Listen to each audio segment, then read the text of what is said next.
يمكن عشان حبيتك بحياتي. ازيكم عاملين ايه؟ يا رب دايما تبقوا بخير، وحشتوني جدا. النهارده اطلع اتكلم معاكم على اغنيه محمد حماقي الجديده من البومه الجديد حبيتك بحياتي. لسه نازله كده بقالها حبه حلوين، يلا بينا.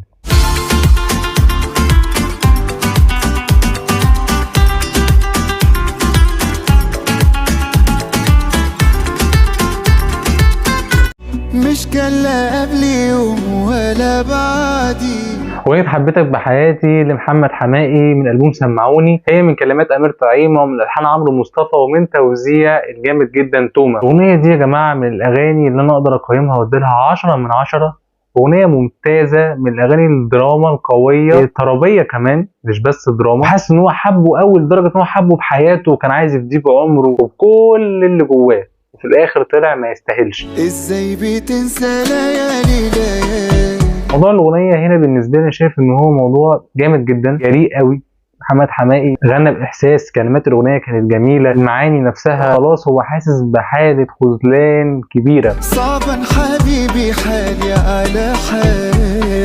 الكلمات هنا بالنسبه لي كانت من الحاجات اللي اقول لها شابوه كبير جدا من امير طعيمه. الكلمات كانت رائعه، عمرو مصطفى كان عامل لحن فيها رائع، من الاغاني القويه جدا في الالبوم. من الدراما اللي هتعيش كتير جدا لحماقي قدام. توزيع برده كان نفس الكلام، كان معمول بطريقه جامده جدا وشيك من تومه. التوزيع كان من الحاجات الرائعه جدا من اول الاغنيه لغايه اخرها، مفيش غلطه.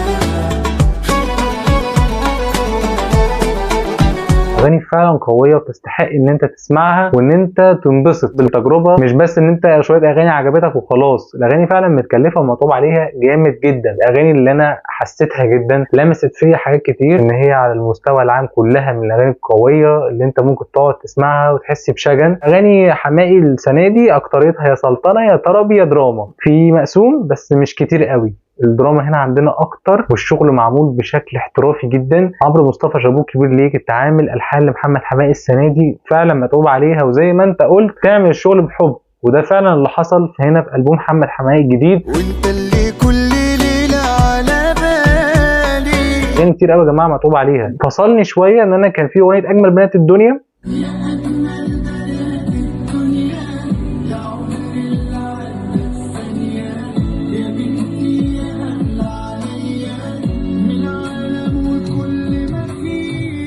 اغنيه الا قوليلي بتاعت اعلان فيفو ما نضافوش للالبوم. لا قوليلي اللي انا فيه ده اكيد، وقوليلي هما 18 كنت ضفت الاثنين دول يبقوا 20 زي كل يوم من ده وده مع بعض. فانا كان نفسي ان هما كانوا يضافوا للالبوم بشكل عام. شايف الاغنيه كانت متكامله ككلمات ولحن وتوزيع. الاغنيه كانت عجباني جدا، ومن الاغاني اللي كلها شجن وسلطنه، وصل لنا الاحساس بطريقه مظبوطه وصح جدا. انا وصل لي الاحساس فعلا من محمد حماقي في الاغنيه دي. انبسطوا جدا بالتجربه، اغنيه قويه واغنيه ليها تقولها، محدش تاني ينفع يغنيها غير محمد حماقي. انا مبسوط جدا بالالبوم، وكل الالبومات اللي جايه وكل سنه يكسر الدنيا اكتر. اغانيه كلها بتعجبني. قولوا لي رايكم في الكومنتات تحت وعرفوني اذا كانت الاغنيه كانت عجباكم وما كانتش قد كده. ده اللي كان عندي النهارده. لو انت سيدي وشوف اشترك في القناه وفعل زر الجرس عشان يوصل لك كل فيديو جديد. اعمل لي لايك لو الفيديو عجبك، وشارك كل مكان كل اصحابك تقدروا. ما تنسوش. اشوفكم ان شاء الله خير فيديو جديد.